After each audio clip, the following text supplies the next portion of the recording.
So here we go. PBA Sabado Nights now underway.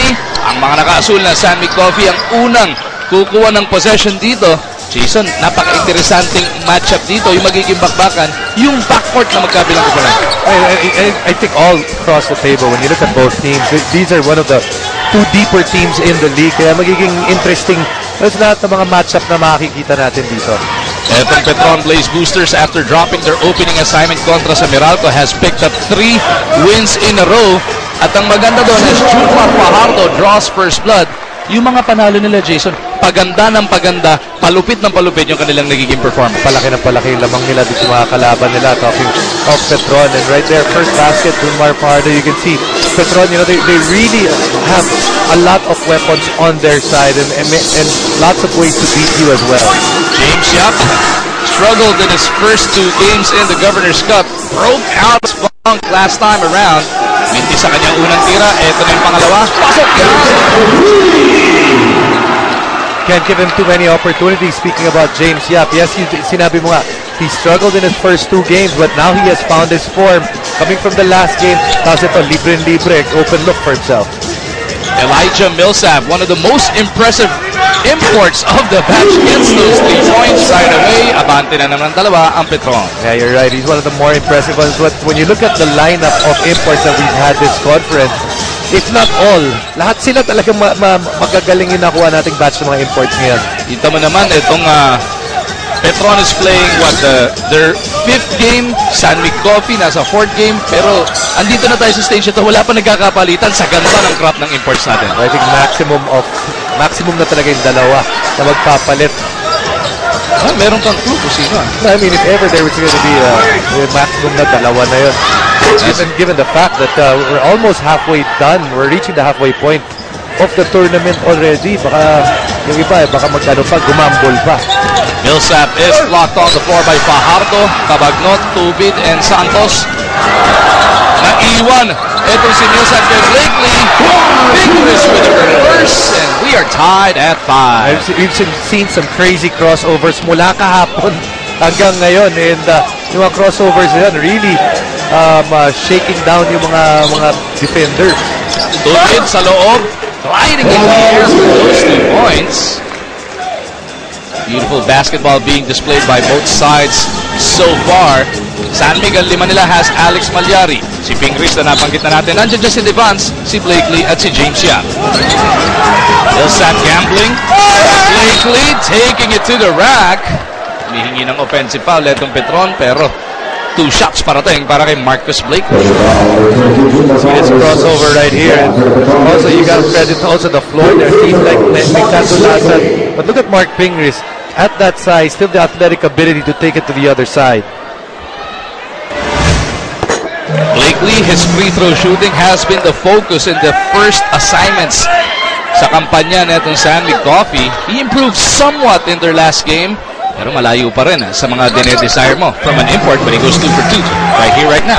You know, people are going to look at that because that's the only weak spot of his game at the moment. Everything else has to be top-notch and one of the best in the league. Ka-average ka ba naman ng 20-20? By Pinoy Sakuragi. Happy ka naman kagad yung naging magkakampi sa Gilas, Pilipinas. This is what Mark Pingris brings to the table. The energy, the hustle, and of course right there, the presence underneath. Kahit na mas maliit siya, nasasabayan niya yung malalaki. Millsap slicing through, no go. Malyari for the board. Forward pass over to Blakely. Marcus out to James. Here's another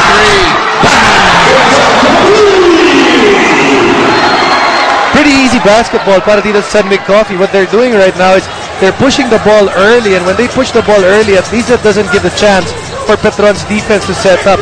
Credit the point guard, credit as well for Blakely dahil tinutulak nila yung bola na maaga.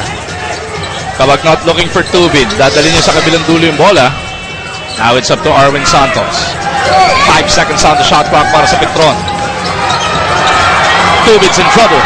Taken away now by James. Forward to Blakely. Tomahawk is good para si San Mig Coffee, forcing Petron into this early timeout. Higit 8 minuto pa natitira sa ating opening frame. 5 kaagad ang abante ng San Mig Coffee Mixers after this throwdown. was saying that when Mark Fingers came in, it gave them a huge lift. Not only on the offensive side, more importantly on the defensive side. Patulong ni Blakely na anchor doon sa depensa. Mark Fingers talagang tinutuloy yung kanyang naging performance sa Gilas Pilipinas as Arwin Santos pulls the trigger. He's been having a miserable time from deep dito sa Governor's Cup. Only hit one of those deep ones so far in the tournament. Devance looking to show him how it's done. Di ubra, Santos para sa rebound. Cabagnot waiting for that Fajardo pick. Alex over to the left side, blocking foul whistle there. Ikalawang personal foul para dito si Joe Devance.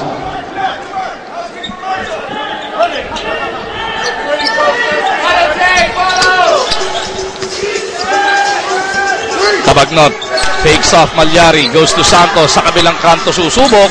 Sobra pa rin yung kanyang tira doon. Arwin Santos now 1 of 13 from the 3-point line dito sa ikatlong komperensya ng inyong PBA.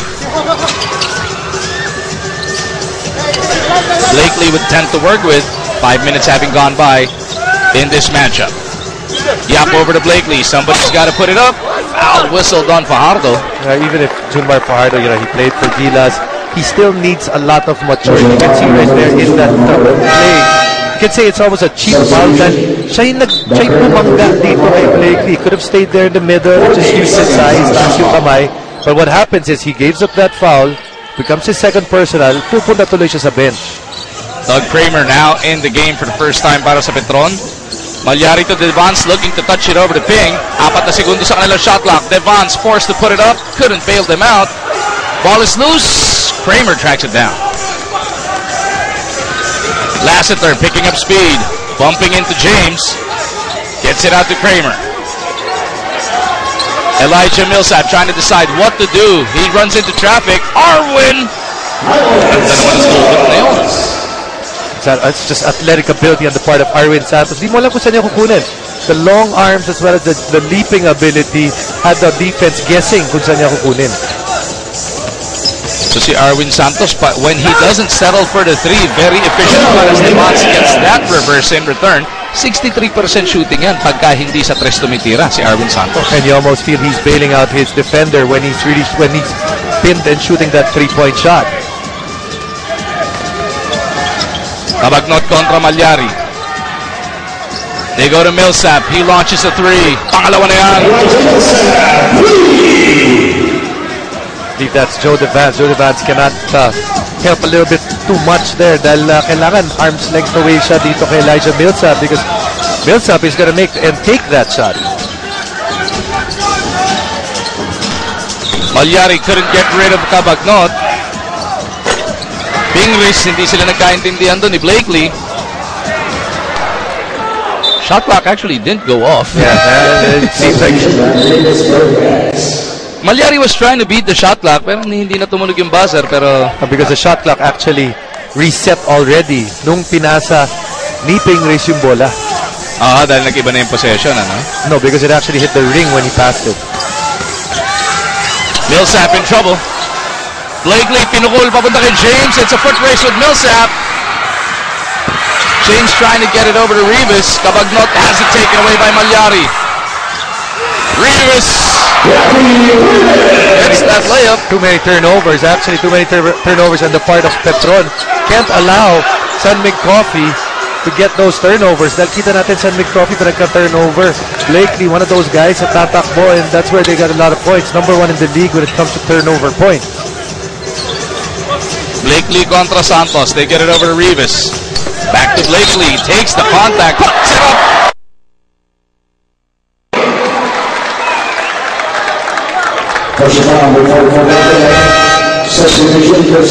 Marcus Blakely able to hurt itong Petron in many ways so far. This one, he wants to hurt them the 3-point way.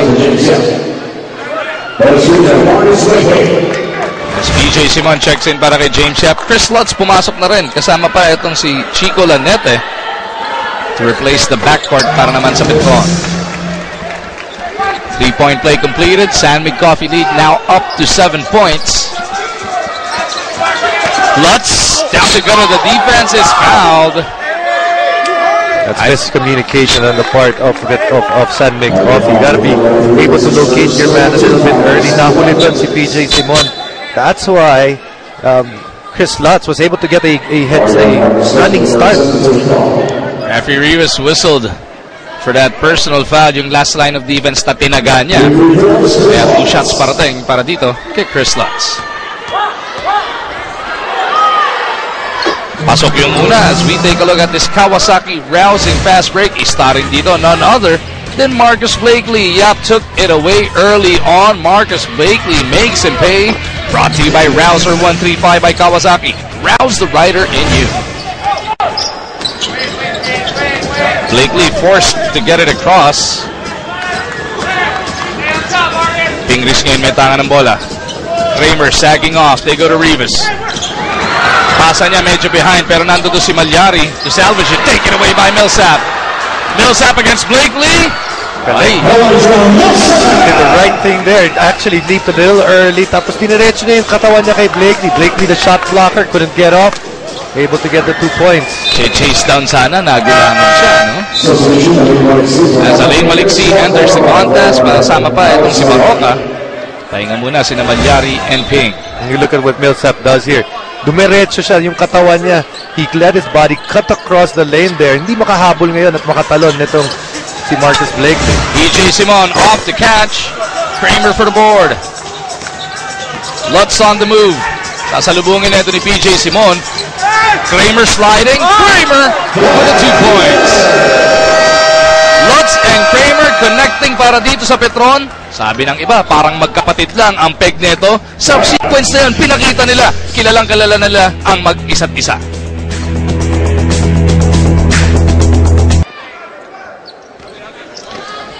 Six unanswered points galing dito sa Petron Blaze has forced etong San Mig into a timeout, but they turn it over right away. Jeffrey Rivas though recovers with a huge block. But that's just a poor inbound on the part of San Mig Coffee. Coach Tim Cole wanted that timeout to stop the momentum. Ang nangyari, binalik pa nila yung bola dito sa Petron. Millsap kontra Blakely. Goes down low to Kramer. Looking to carve out some space. Asking for the foul. Ball will remain with Petron.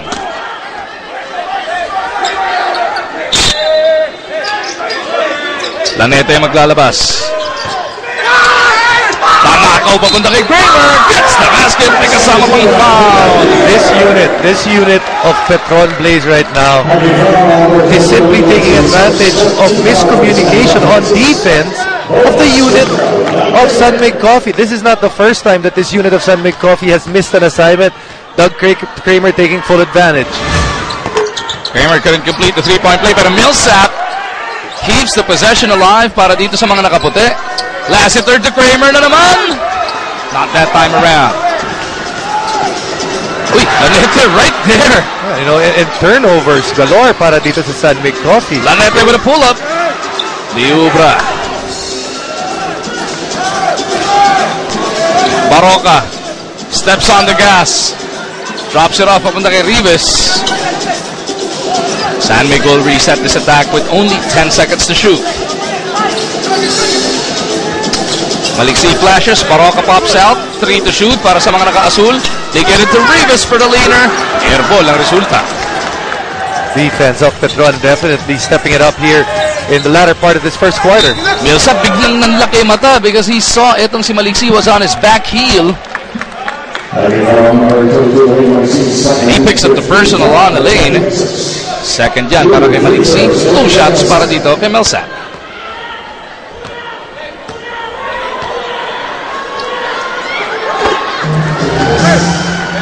Mapapanood na din ang PBA sa pinakabagong channel sa Pay TV, Hyper ang tawag dyan. Please check with your local cable operators for availability. Another interesting subplot dito sa matchup na to, Jason. Olsen Racela, who used to coach Petron Blaze, is now one of the assistants dito sa San Mig. How big a part is that going to play?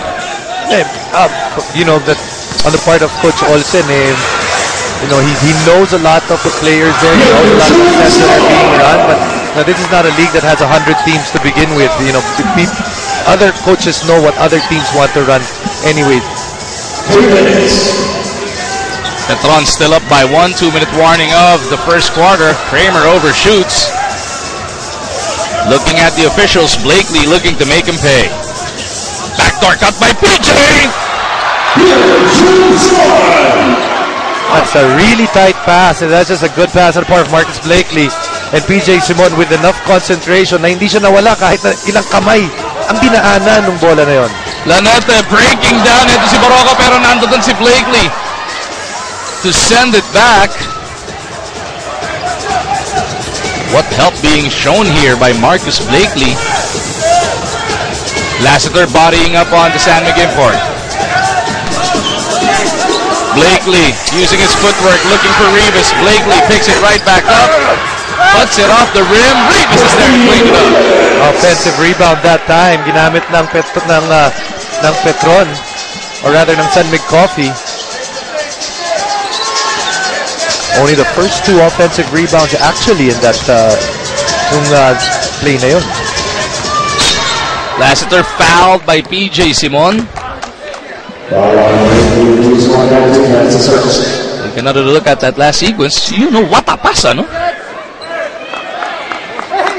Yun yung passing, yung kanina before this block, yun yung pinapasa mo doon sa lugar, wala pa yung tao, with the complete confidence na dadating at dadating din yung kakampi mo. That's just real, knowing each other. Remember, this is in the first tour of duty of Marcus Blakely with this team, and kaya naman, may knowledge na siya kung ano yung mga gustong gawin ng kanyang mga kampi.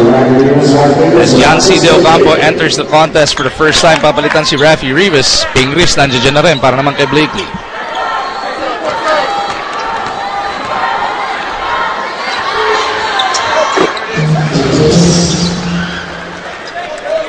Under a minute remaining sa quarter number 1. It is San Mig Coffee by 2 points, 25-23. High-scoring first quarter so far, Jason. Does this favor any of these teams or okay lang yan? Well, actually, both teams like to score.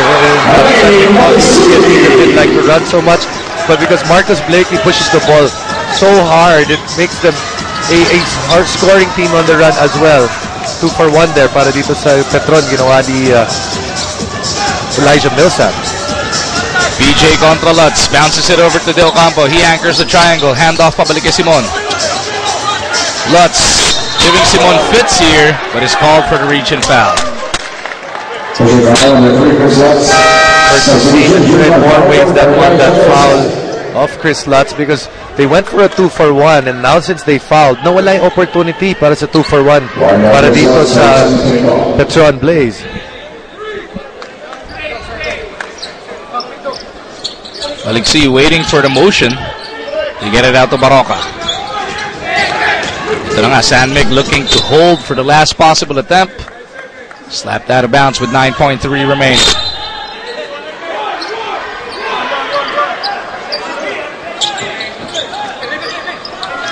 Maliksi with 6 to shoot. Couldn't get rid of Lassiter. Maliksi off the twirl. No go. Junmar Fajardo clears the board, and that'll do it. Para sa unang 12 minuto ng aksyon, ang San Mig Coffee ang magbabaon ng 4 na puntos sa kalamangan after James Yap buried this 3, and San Mig Coffee got off and running. Pero si Millsap di naman pumayag na masyadong magpalayo. 27-23 na sa ating talaan. 2 is good. Good set there, run by Petron Blaze, going from one side of the court all the way to the other to get a good open look.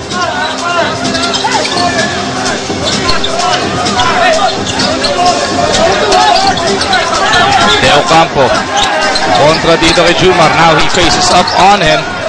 Sabay ginamit yung back to the basket moves niya. Overshoots though. Tawagnot pushes it out to Lutz. Bitin lang yung 3-point attempt na yun. He's not taking a lot of 3-point shots this conference. Speaking of Chris Lutz, and I believe he has yet to make one as well. About 0 out of 4, make that 0 out of 5 right now. So 0 out of 3. De Ocampo has 4 to work with. Is he even aware? YDO fading away over Fajardo. Break glass in case of emergency ang nangyari doon. Big bailout galing dito kay Yancy. Keeps the San Mig lead at 4. Cabagnot over to Lassiter. Simon in front of him. Lassiter pulls the trigger. Overshoots the mark. Baroka didiskarte sa kabilang dulo. Baroka putting on a variety of moves. Kicks it over to the corner. PJ. No. Rebound Cabagnot. Out to Lutz. Pero nandiyan dyan na kagad ang depensa ng Mixers. Nice two-man game. Bitin lang yung layup. Baroka is fouled by Cabagnot. That's something that Junmar would want to get back, because you gotta go up strong. No matter if you're 6'9" or 5'9", you have to go up strong, and you can't take anything for granted.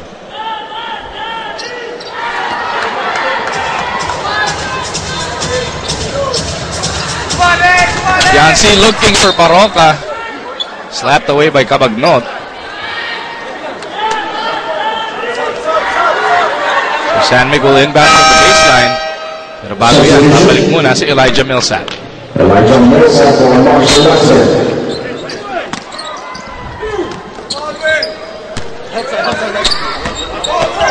Maliksi. 14-footer doesn't work. Agawan pa sa rebound. Fajardo na naig. So many good rebounders on that front side. You have Junmar, you have Arwin, you have Doug Kramer. Lutz down the shot of the defense. It's flipped.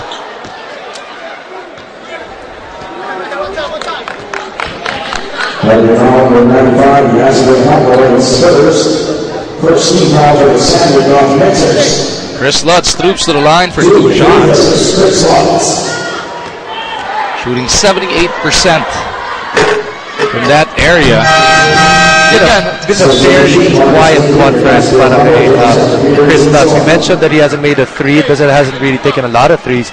But the one thing that I'm very surprised about is that he averages only 1 rebound a game. And usually Chris Lutz one of those guys that will do a lot of things for you on your team. Will play good defense, will share the basketball, and also get rebounds. The scoring niya, bagsak, just over 4 points per contest as we take a look at the shooting so far. Cabagnot over to Lutz. Goes glass for those 2 points. Coach Tim Cone has seen enough. Just mentioned Chris Lutz earlier that he only averages 4 points. He's already got 6, and of those 6 points, 4 have come in this quarter. And that's the thing para dito sa Petron. You know that they're a deep team. The only question is, can they get it together? And so far they've had in the first 2.5 of this second quarter. Tabla na naman ang ating labanan sa 29. As we take a look at this Photon strong drive. Millsap on the move. Ito yung kanina, no? Protecting that leather. Brought to you by Photon. Empower your business.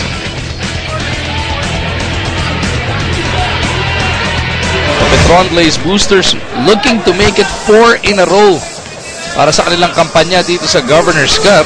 Samantala, etong San Mig Coffee looking to get to 500. They dropped their first 2 assignments. Nanalo nung nakaraan.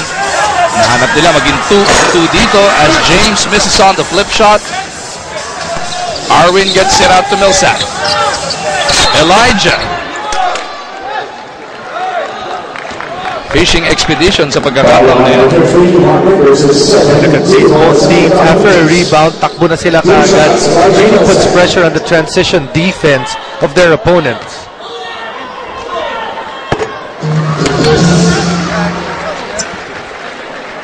Millsap gets Petron back the lead. 11 puntos na para dito sa import ng Petron. Make that a dozen. Still over 8 minutes remaining sa ating first half.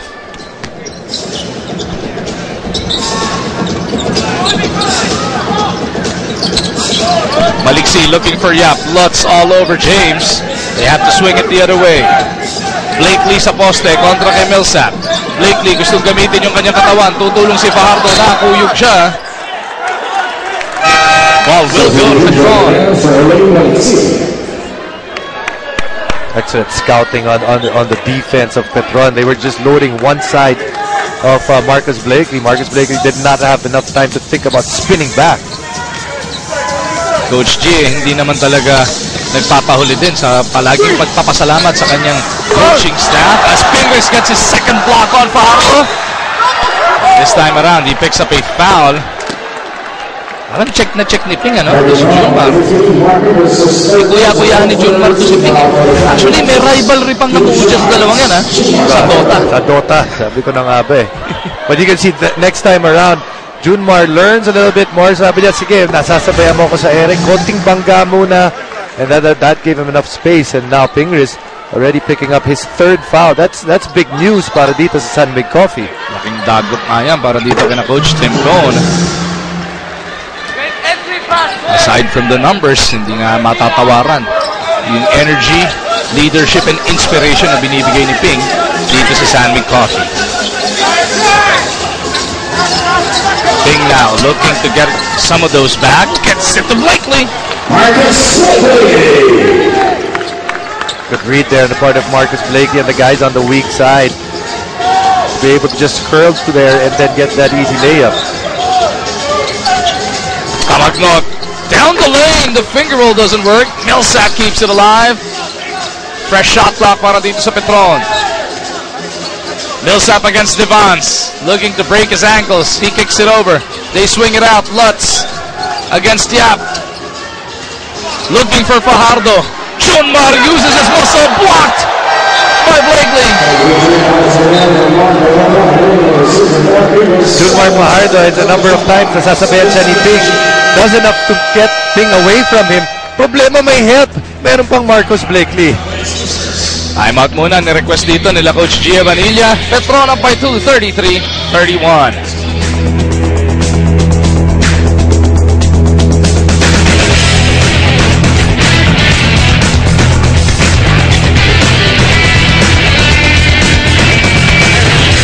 Inyong mga kamag-anak, maabangan ang mga aksyon na labanan ng PBA pati na rin ng UFL sa Action TV International.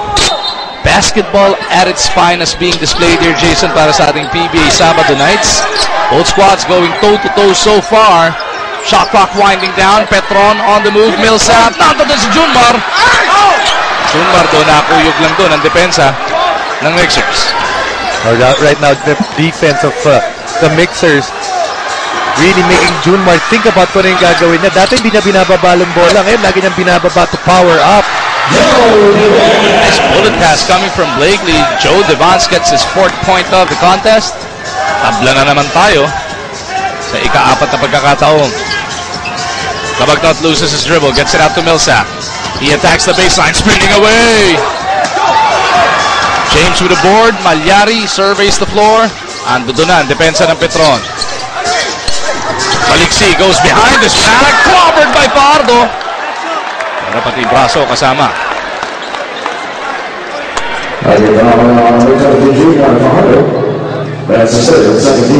Naghahanap si Junmar ng bubutat. Medyo kapawi lang. Oo, kahit sino dyan, makita mo lang yung bola eh, no?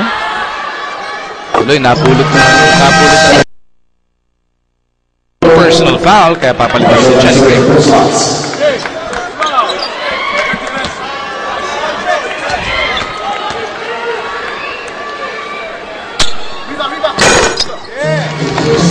Maliksi makes both. Kabante na naman ng dalawa ang San Mig Coffee.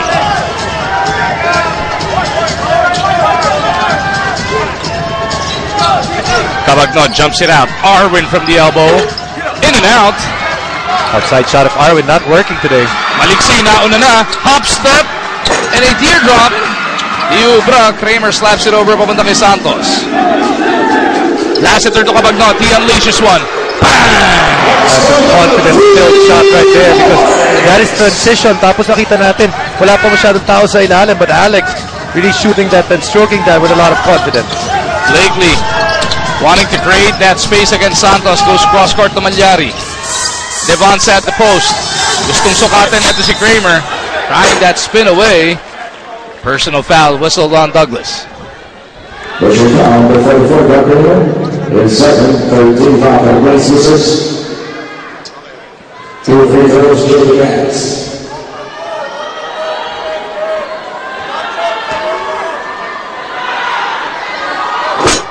Devance now with a total of 5 points. Has been quiet somewhat here in the Governor's Cup. His tournament high has only been 9 points, Jason. He's only averaging 6 per contest. Yes, and he is one of those guys that if San Mig Coffee wants to go really extensively far, like all the way to the finals, he has to find this game to what it was about more than a year ago. Kung saan, you know, importanteng kag siya to make or to extend that floor from that 4th position. Arwin kept it alive, pero Kramer couldn't deliver. Ito na si Malyari sa kabilang dulo, runs all over Elijah Millsap. That's going to be a blocking foul on the Petron import. Blocking foul number 1 Elijah Millsap. This is his personal 4th team foul for the Petron Blaze Losers.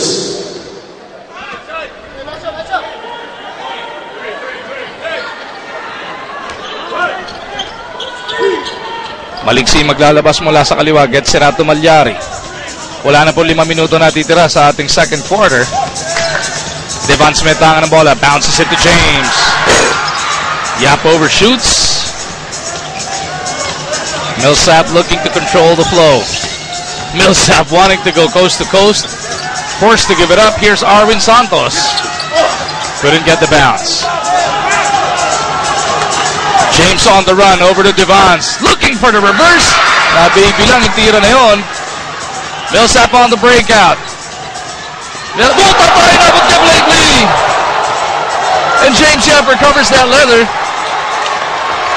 That's just basketball sense on the part of San Mig Coffee to go get that basketball because no one was actually going for it. San Mig Coffee bench up on their feet, celebrating the effort of the 5 on the floor.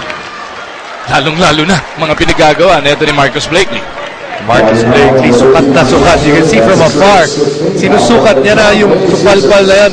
Goes for it, and not only does he get the block, they're able to get possession right after that. Marcus Blakely showing us his muscle here. Kinaya niya yung finish move na sinubok ni Elijah Millsap.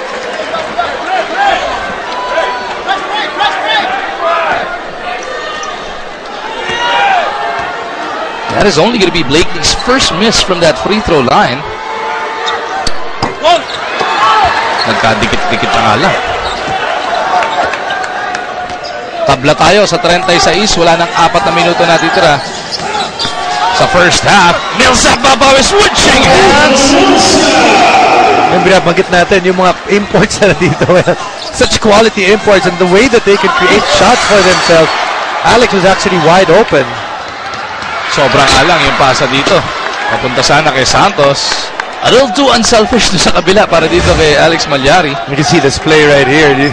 You can be selfish if you're this good. Yan, ang ganda ng galaw. Nilipat pa sa kaliwang kamay.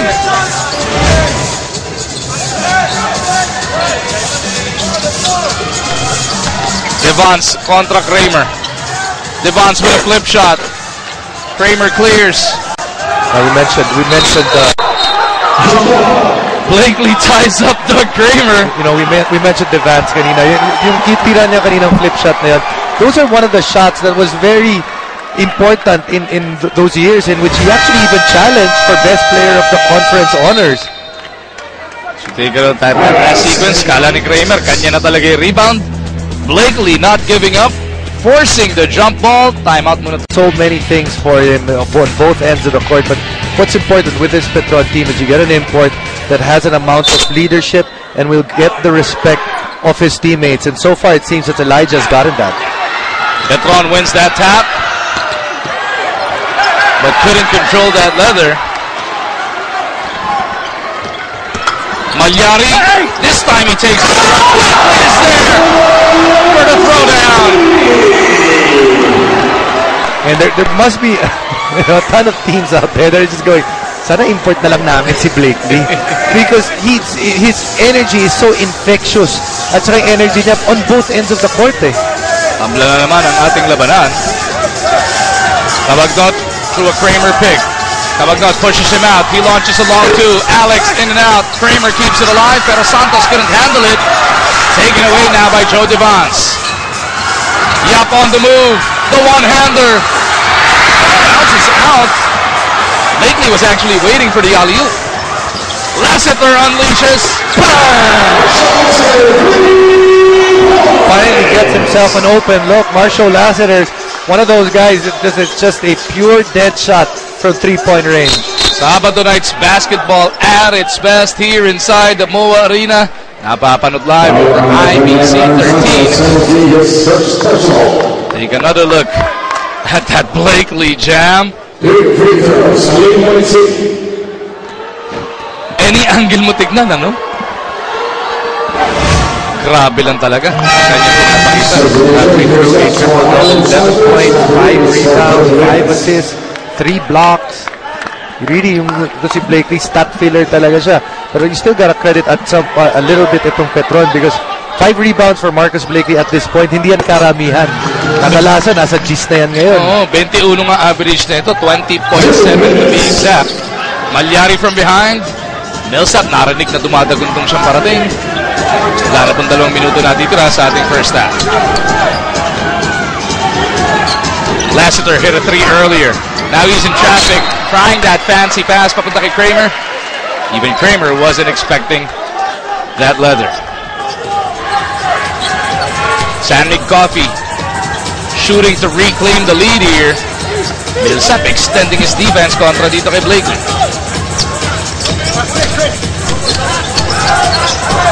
Blakely, bibigay kay Rivas, taken away by Millsap. It's a 2-on-1. Millsap and Cabag North. Malyari will hold him down. Just did not want to give up the 2 points. Yeah, it's a good foul. It's a foul that you don't really hurt your opponent, but at the same time, it's a foul that doesn't give them a 3-point play opportunity.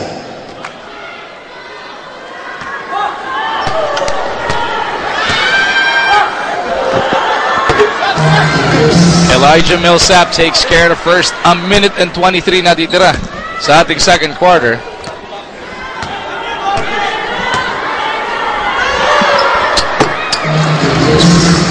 For 2 to make it a 3-point lead para sa Petron.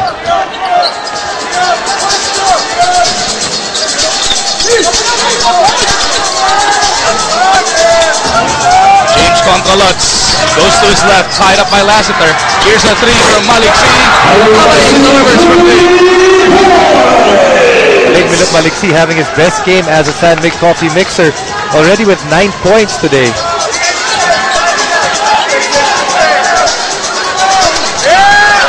Lassiter gets rid of James, pulls the trigger. Couldn't get it to drop. Kramer against Stu. Last touch on Doug.